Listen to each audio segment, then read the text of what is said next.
Welcome students. आज AP chapter finally finish हो जाएगा। एक्सरसाइज के कुछ 2 क्वेश्चंस बाकी है और 3 इंपॉर्टेंट सॉल्व्ड एग्जांपल्स आज कवर करने हैं। तो एक्सरसाइज 5.3 का क्वेश्चन नंबर 4 स्किप किया था मैंने, बस वो क्वाड्रेटिक इक्वेशन से सॉल्व करना है इस रीज़न से, और कोई लॉजिक और कोई ये नहीं था। So let's start. How many terms of AP दिया हुआ है 9, 17, 25। This way it will continue. कितने एपी के टर्म्स लगेंगे to give a sum of 636। A लिख देते हैं 9, d will be 17 minus 9 8। How many terms आपको याद आना चाहिए। हाउ मेनी टर्म्स मतलब एन होता है। How many terms will be required to get a sum of 636। So a d S n 3 clearly terms दिए हैं। एन फाइंड करना है। एस एन का लॉन्ग फॉर्मूला यूज़ होगा। Sn is n upon 2 in bracket 2a plus n minus 1 into d। अब Sn का value दिया है 636, n by 2 in bracket 2a, a is 9 plus n minus 1 into d is 8। अंदर shift करेंगे और ये 2 भी ऊपर जाएगा। सो 636 into 2 will be 1272 will be n in bracket 18 plus 8n minus 8। एक और स्टेप जिसके बाद इक्वेशन मिलेगा डायरेक्टली 18 minus 8 10 plus 8n। अब हम मल्टीप्लाई करेंगे तो ये होगा 10n plus 8n स्क्वायर। तो फाइनली इक्वेशन मिलेगा 8n square plus 10n minus 1272 equal to 0। अब इतने बड़े नंबर्स में सॉल्व करेंगे तो दिक्कत आएगी। जब भी कॉमन लिया जा सके तो लेना है। 2 कॉमन लिया जाएगा यहाँ पर। अगर 2 कॉमन लिया तो इन ब्रैकेट आएगा 4n square plus 5n minus 636 equal to 0। Hence the final equation will be 4n square plus 5n minus 636 is equal to 2। ये गया 0/2 0। अब ये इक्वेशन भी अभी भी बड़े नंबर्स में है पर ऑप्शन नहीं है, कुछ और कॉमन नहीं लिया जा सकता। इसके बाद आपको बराबर ए बी और सी की वैल्यू गेस करने आने चाहिए, क्योंकि अब हम इसको क्वाड्रेटिक फार्मूला से सॉल्व करेंगे। एन स्क्वायर का कोएफिशिएंट ए होता है, एन का कोएफिशिएंट बी होता है और ये कांस्टेंट हुआ। और क्वाड्रेटिक इक्वेशन से डायरेक्ट शुरुआत करने से पहले मैंने आपको कहा है कि आपको बी स्क्वायर माइनस 4ac की मेथड पहले वैल्यू निकालनी है। B square minus 4a। अब यहाँ पे c अगर आपने माइनस नहीं लिखा तो गलती हो जाती है बहुत स्टूडेंट्स के साथ कि 4.a.c c पॉजिटिव लिख देंगे तो मिस्टेक होगी। अब ये माइनस और माइनस प्लस होता है, वो भी ध्यान रखना है। सो 4 into 4 16 16 into 636। कैलकुलेशंस आप खुद ट्राई करने की कोशिश कीजिए तो वो आता है 10,176 एंड वो 25 को ऐड करने के बाद आंसर आता है 10,201।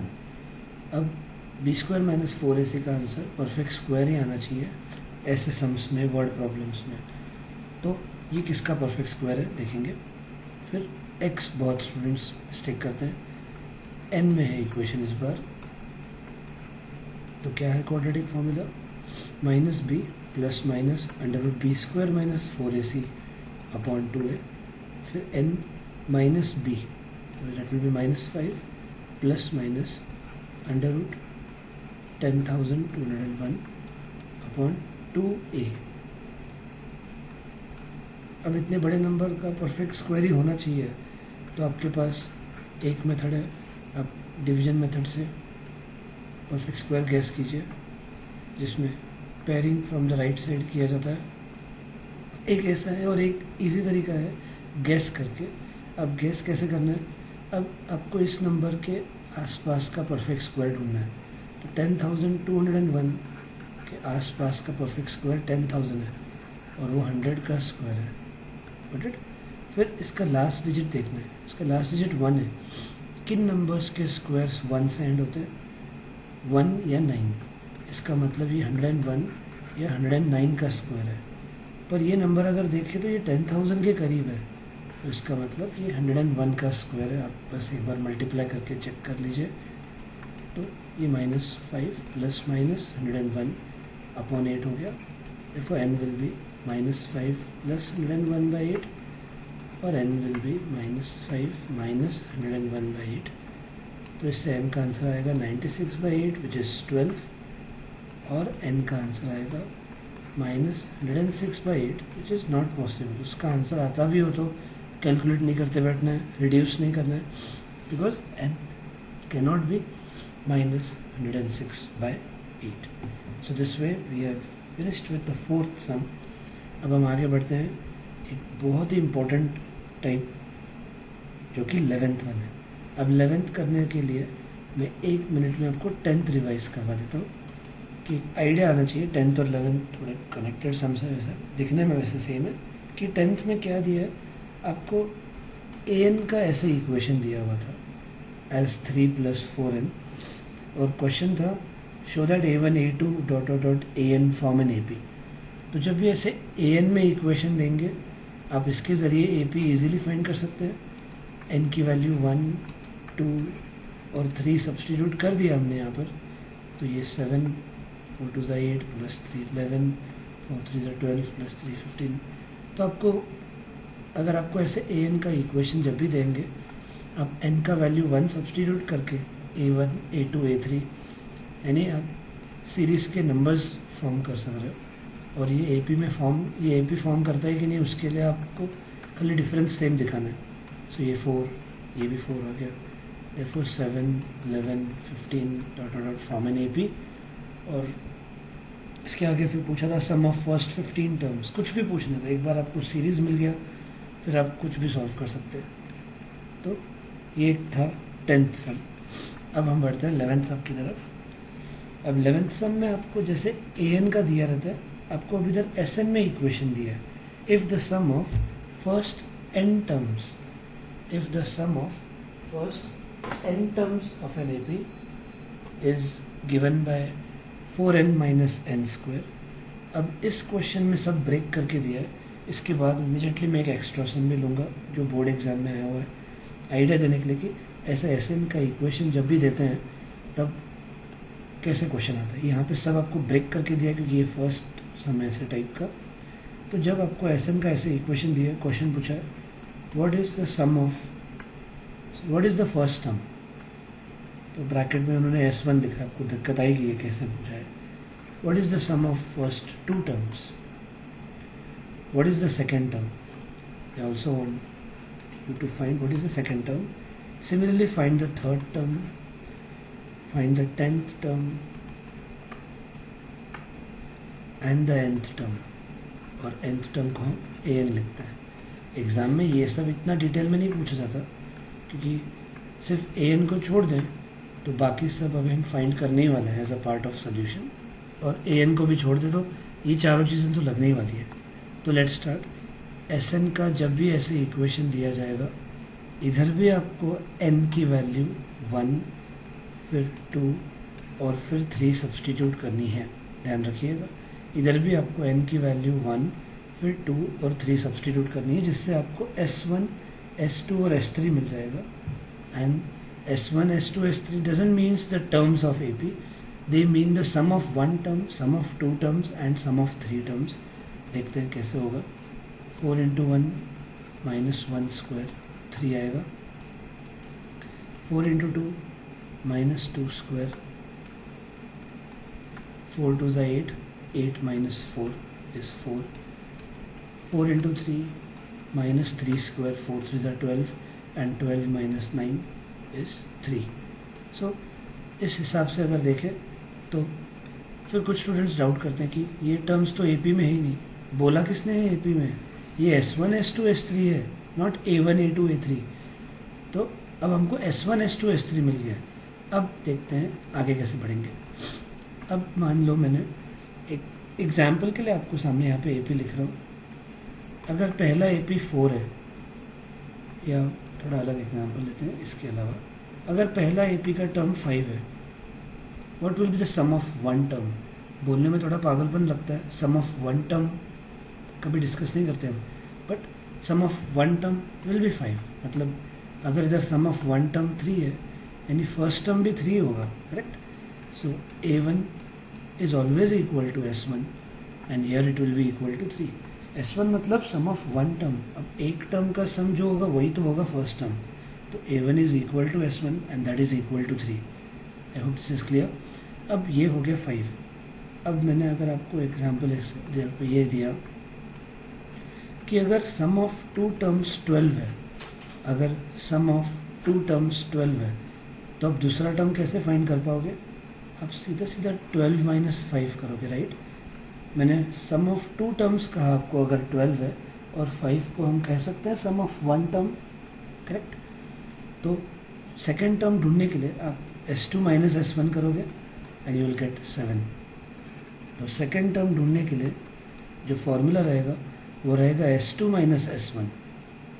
ये एग्जाम्पल रिवाइंड करके वापस देखिए तो आप समझ जाओगे. फिर A3 जब फाइंड करना है तो फॉर्मूला रहेगा S3 minus S2. I hope अब सबको आइडिया आ रही है. तो कभी आपको A10 निकालना हो तो आप फॉर्मूला कौन सा यूज़ करेंगे? S10 minus S9. इधर जो नंबर है वही लिखना है और फिर एक कम.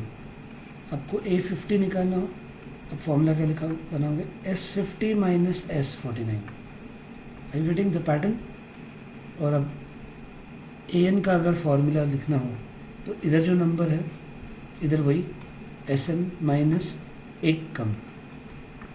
तो ये एक एक्स्ट्रा सम्स में यूज़ होने वाला फार्मूला है. आज एक्स्ट्रा सम्स तो अभी कुछ करवाऊंगा नहीं मैं अभी आपको, सब क्लास जब शुरू होगा तब हम एक्स्ट्रा सम्स से शुरुआत करेंगे. तो अभी के लिए हम सब टेक्स्ट बुक का सारा बेसिक क्लियर करते जा रहे हैं. तो AN का फार्मूला होगा SN minus S of N minus 1. तो ये ध्यान रखिएगा फार्मूला. ये सब आपको आइडिया देने के लिए किया मैंने. ज़रूरी नहीं है यहाँ पर. इस सब में जो ज़रूरी है वो है SN का जब इक्वेशन दिया था आप पहले N की वैल्यू 1, 2 और 3 सब्सटीट्यूट करके S1, S2, S3 ढूंढो. अब उसके बाद AP ढूंढना ज़रूरी है. याद रखिए उन्होंने क्वेश्चन यहाँ पे पूछा है what is the 10th term, what is the nth term. तो AP ढूंढना ज़रूरी है. और AP मतलब A1, A2 और A3. तो A1 मिल गया. A1 is equal to S1. अब A2 कैसे ढूंढेंगे? S2 minus S1 that is 4 minus 3 1. फिर A3 कैसे ढूंढना है? S3 minus S2 which is 3 minus 4 which is minus 1. And therefore अगर आप देखें these numbers directly they are in AP, क्योंकि क्वेश्चन में सीधा मेंशन्ड है if the sum of n terms of an AP. Last वाले में पूछा था show that they form an AP. यहाँ पर sum of first n terms of an AP mentioned है, तो उसके ज़रिए हमको अब AP मिल गया है. तो ये पार्ट आपको खाली आइडिया देने के लिए था, ये अभी के लिए ज़रूरी नहीं है. आगे बढ़ते हैं. So therefore AP here is what? 3 1. Therefore required AP is 3 1 minus 1 and dot dot dot. एक बार ये मिल गया तो देखते हैं हमको क्या क्या फाइंड कर दिया हमने यहाँ पे. S1 मिल गया, S2, A2 आ गया, A3 मिल गया. इससे अब A10. अब A10 के लिए आप ये फॉर्मूला भी यूज़ कर सकते हैं. A10 का फॉर्मूला होगा S10 माइनस S9. अब S10 कैसे ढूंढोगे?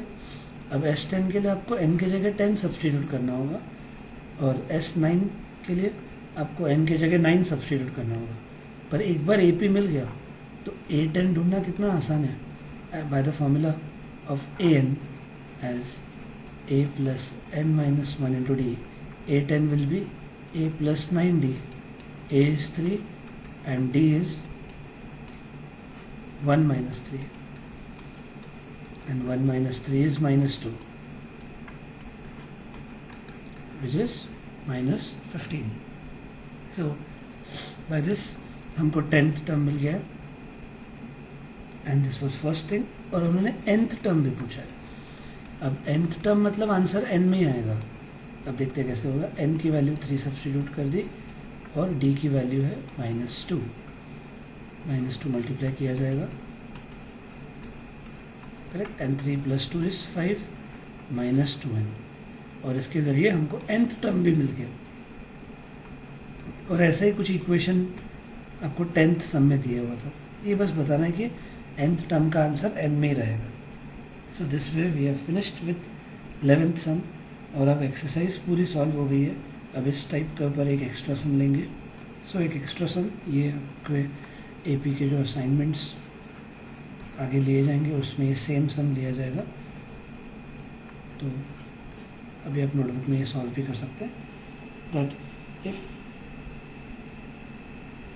if the in an AP the sum of first n terms is 3n square by 2 plus 13n by 2, ऐसे Sn का कुछ भी इक्वेशन आ सकता है।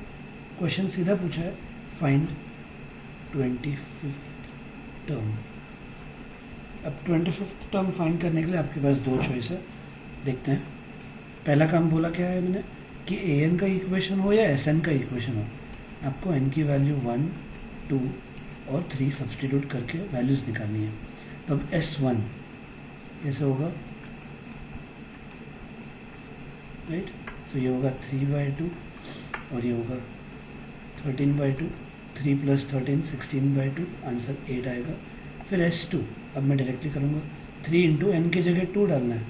3 × 2 square will be 4 and 4 3s are 12, ये होगा 12/2 प्लस 13 2s are 26, ये होगा 26/2। अब ऐड करके डिवाइड बाई 2 कर दीजिए, सेपरेटली करिए। 6 + 13 आंसर आता है 19।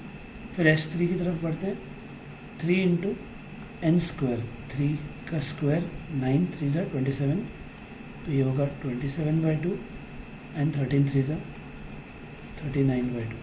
ऐड करेंगे 46 66/2, आंसर 33। ये एपी में नहीं होते हैं, ये S1 S2 S3 है, ध्यान रखिए। एक बार S1 S2 S3 मिल गया, अब हम A1 A2 A3 ढूंढ सकते हैं। कैसे? A1 is equal to S1, जो फर्स्ट टर्म होता है, सम ऑफ फर्स्ट टर्म भी वही होता है। फिर A2 कैसे ढूंढा जाएगा? Bye the formula S2 - S1, correct. अब ये मुझे बता रहा हूँ कि ये आपको मैं एक पहला मेथड पढ़ा रहा हूँ जहाँ पे हम AP फॉर्म करके सॉल्व कर रहे हैं।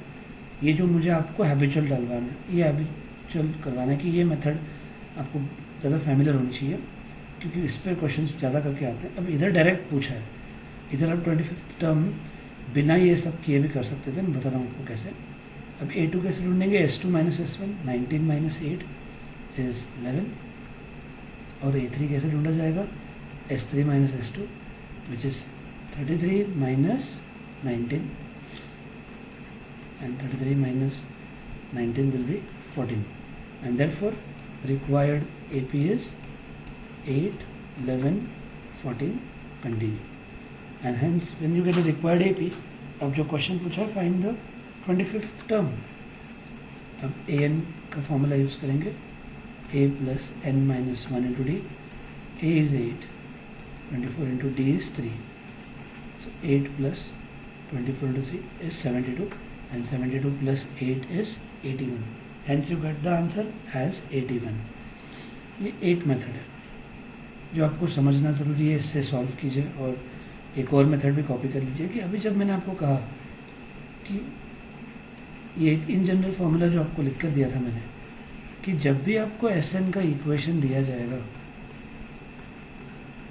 आप हमने A1 कैसे ढूंढा वो ठीक है S1 में, A2 कैसे ढूंढा S2 - S1, A3 कैसे ढूंढा S3 - S2। जब 25th टर्म पूछा है विच इज़ A25, वो डायरेक्टली ला सकते हैं बाय द फॉर्मूला। यहाँ जो नंबर है इधर वही, और -S के नीचे एक कम, तो 25th टर्म जो है वो डायरेक्टली फाइंड कर सकते हैं bye the formula S25 - S24, right. पर अब आपको S25 फिर ढूंढना पड़ेगा। कैसे? 3 × 25 का स्क्वायर अपॉन 2 प्लस 13 × 25/2। मतलब यहाँ थोड़ी मेहनत है, लेकिन स्टेप्स बहुत कम है। आप डायरेक्टली ये फॉर्मूला लिखकर A25 का फॉर्मूला लिख सकते हैं, S25 - S24। यहाँ पे जो ट्रेंड फॉलो किया था हमने उस हिसाब से, और इस मेथड के ज़रिए अब S25 फिर S24 के लिए 3 × 24 स्क्वायर बाई 2 प्लस 13 × 24/2। बस आपको ये दो स्टेप से S25 और S24 मिल गए, तो आपको बस सब्ट्रैक्ट करना है और आपको आंसर मिल जाएगा। सो आई होप सबको ये सेकंड मेथड डायरेक्टली भी समझ में आ गई।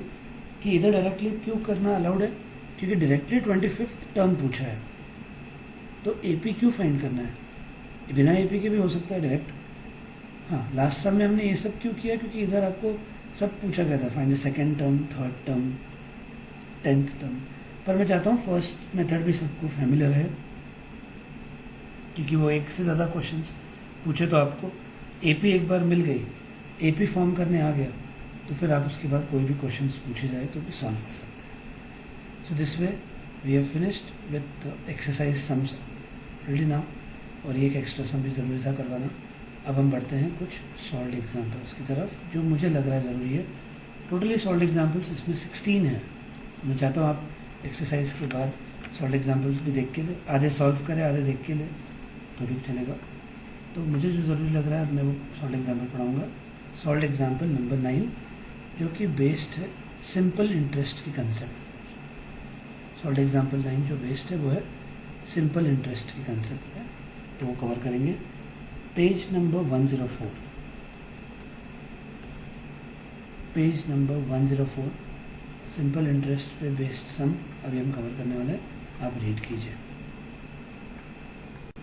सॉल्व्ड एग्जांपल 9 कैसा क्वेश्चन है, अ सम ऑफ 1000 रुपीज़, हम प्रिंसिपल कहते हैं उसको, a sum of 1000 rupees is invested at 8% simple interest per year, calculate the interest at the end of each year. अब ईच ईयर बोला तो मतलब कितने साल का ढूंढते बैठेंगे, आगे पढ़ो। Do these interest form an AP। अब AP फॉर्म होता है यानी उसके लिए 3 टर्म्स तो ज़रूरी है, तो हम पर ईयर के हिसाब से 3 ईयर्स तक का तो इंटरेस्ट ढूंढेंगे। And if so find the interest at the end of 30 years making use of this fact. तो देखते हैं A1 will be interest, simple interest at the end of 1 year.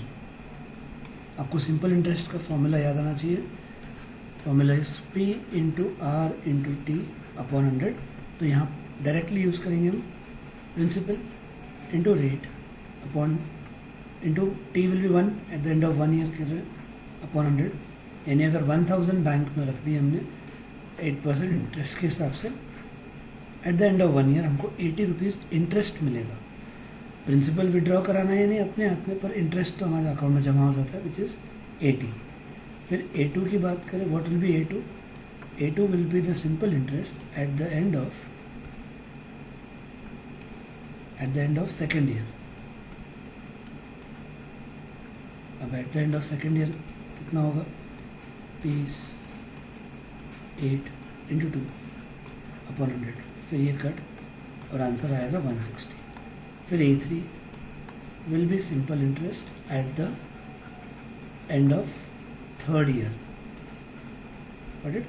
So that will B how much, 1000 into 8 into 3 upon 100, so it goes to 240. This way it will continue. And question पूछा है, if so they form an AP, do they form an AP? तो हमको उसके लिए A2 minus A1 और A3 minus A2 का value दिखाना same आएगा क्या? A2 minus A1 160 minus 80 is 80, A3 minus A2 is also 80. So yes, these interests do form an AP.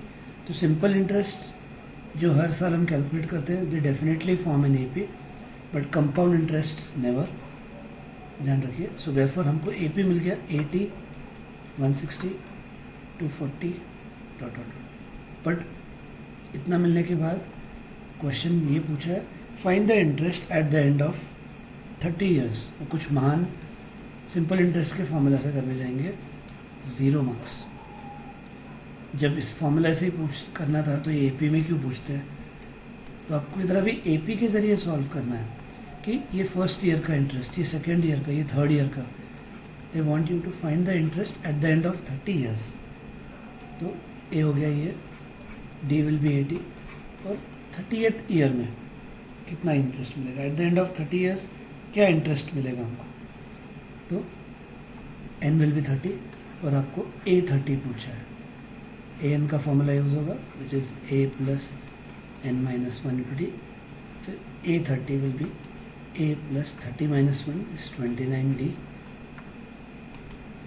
और इसके ज़रिए जो आंसर मिलेगा वो रहेगा 2400। तो आई होप सबको सॉल्व एग्जाम्पल 9 अच्छे से क्लियर हुआ है। इससे पहले भी हमने सॉल्व एग्जाम्पल्स कुछ लिए हुए थे बाकी के उस एक्सरसाइज के बाद। So that is completed. अब सॉल्व एग्जाम्पल 13, 14 ये लेना है। सो सॉल्व एग्जाम्पल 13, बहुत इंपॉर्टेंट है ये concept. Okay, so let's start. Question है how many terms of the AP must be taken so that their sum is 78।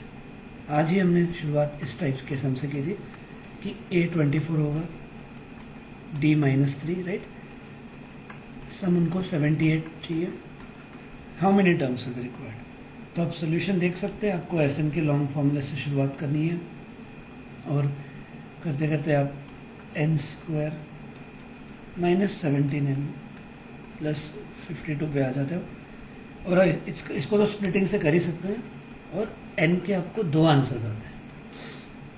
और बहुत बार एग्ज़ाम में ये क्वेश्चन ऐसा आया है जिसमें ये आपको इसी सम में आगे जोड़ के पूछते हैं एक्सप्लेन द डबल आंसर। इधर आप किसी भी एक वैल्यू को इग्नोर नहीं कर पाओगे। एक्सप्लेन द डबल आंसर कि 2 वैल्यूज़ कैसे पॉसिबल है कि 4 टर्म्स का भी एडिशन 78 होगा और 13 टर्म्स का भी एडिशन 78 होगा, ये कैसे पॉसिबल है? अब ये समझाने के लिए मुझे एक आपको अलग एग्जांपल पहले देना है और उसके बाद हम फिर इस पर आते हैं। वेल, ये सम अगर एक्सप्लेन द डबल आंसर के साथ आया तो ये 4 मार्क्स के लिए आएगा। इसमें ये रेगुलर सम 3 मार्क्स के लिए होगा, और ये एक्सप्लेन द डबल आंसर एक सेंटेंस लिखना है हमको, उसके लिए 1 मार्क रहेगा। तो उसके लिए एक अलग एग्जांपल मैं आपको देता हूँ यहाँ पे। अब आपके सामने एक एग्जांपल रेडी रखा है मैंने।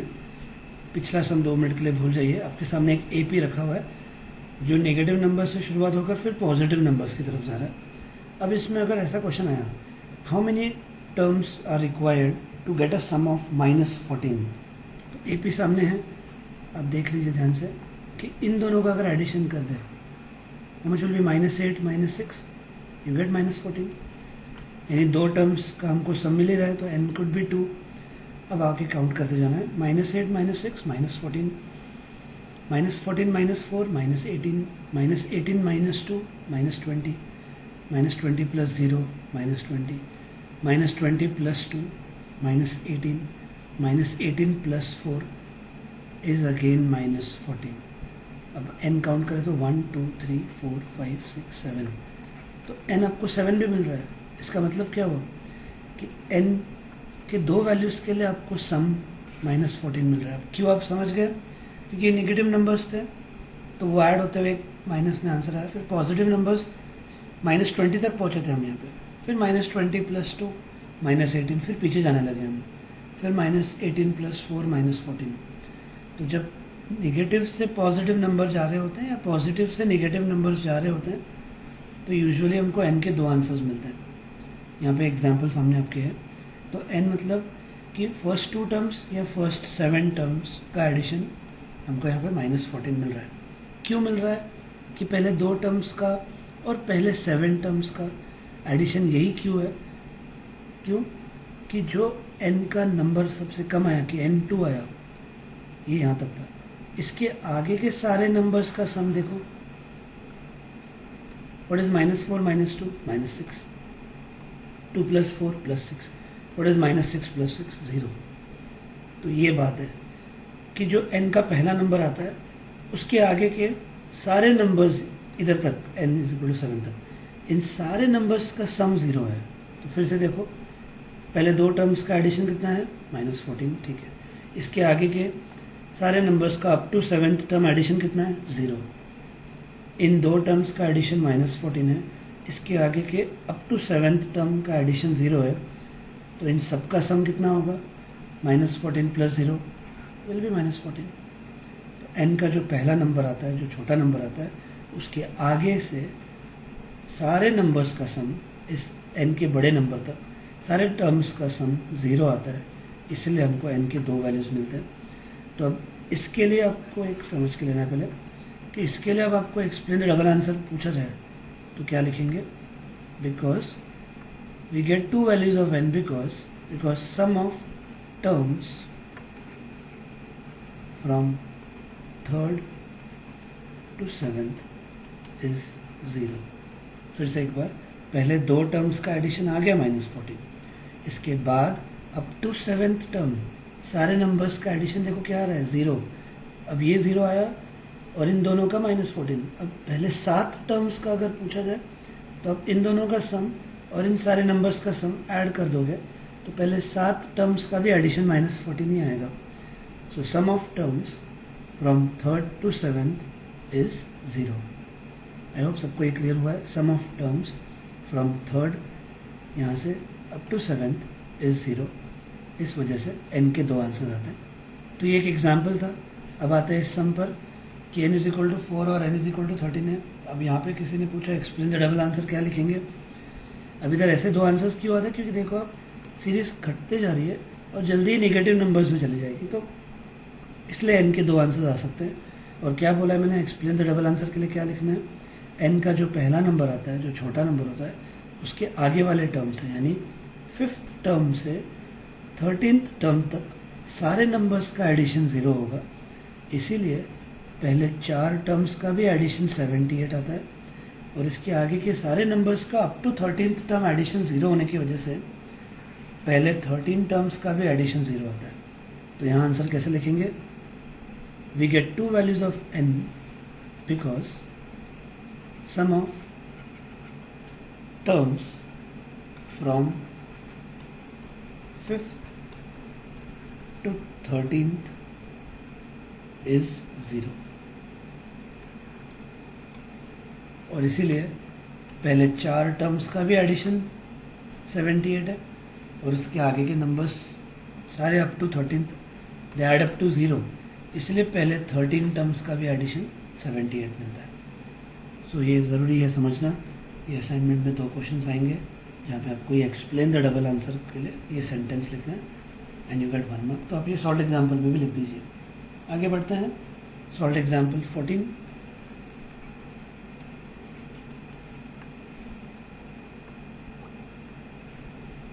ओके, सॉल्व एग्जाम्पल 14 में क्या पूछा है? Find the sum of first 1000 positive integers. First 1000 positive integers, तो अगर सीरीज बनाने गए तो ये बन जाएगी series, sum of first 1000 integers. तो ये एपी में तो दिखाना ज़रूरी नहीं लग रहा क्योंकि कॉन्सेक्यूटिव नंबर्स है, तो difference will be there, difference will be same. तो अब हम यहाँ पे एस एन का शॉर्ट फॉर्मूला यूज़ कर सकते हैं। क्यों यूज़ कर सकते हैं? क्योंकि फर्स्ट 1000 इंटीजर्स बोला है तो एन विल बी 1000, करेक्ट, और last term also will be 1000। क्योंकि एक एक से ही गाड़ी बढ़ रही है आगे, तो आपको दिक्कत नहीं आएगी। तो ये आप डायरेक्ट कर सकते हैं और इससे आंसर मिल जाएगा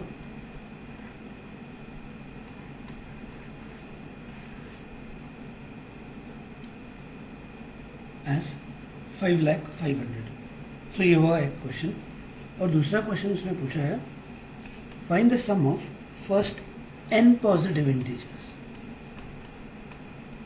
अप टू n, मतलब ये n 100 भी होगा, कुछ भी हो सकता है। सो इधर भी हम Sn का शॉर्ट फॉर्मूला यूज़ कर सकते हैं, यानी ऐसे कितने भी फर्स्ट कॉन्सेक्यूटिव नंबर्स आपको up to whatever number वो पूछे, आप ये फॉर्मूला यूज़ कर सकते हैं कॉन्सेक्यूटिव नंबर्स के लिए। अब नंबर ऑफ टर्म्स यहाँ पे n ही होंगे क्योंकि आपको फर्स्ट n इंटीजर्स के लिए पूछा, sum of first n positive integers. तो ये जैसे फर्स्ट 1000 इंटीजर्स के लिए था तो हमने n की जगह 1000 लिखा, भी n की जगह n ही रहेगा, a विल बी 1 और an भी n ही होगा। फर्स्ट n इंटीजर्स जहाँ तक ये सीरीज जाएगी वो रहेगा n, an की जगह पर, तो यहाँ n ही आएगा। और ये हो गया solve, n into bracket 1 plus n upon 2। तो ये इस तरीके हमने सेकेंड सम भी कर लिया और ये हो गया सॉल्व एग्जाम्पल 14। सॉल्व एग्जाम्पल 15 आज हमने वो टाइप आपको करवा दिया था, an का इक्वेशन दिया है और AP फॉर्म करना है और उसके बाद S24 ढूंढना है। इस फाइन सॉल्व एग्जाम्पल 16 भी बहुत ईजी है समझने के लिए और आप सॉल्व कर सकते हैं।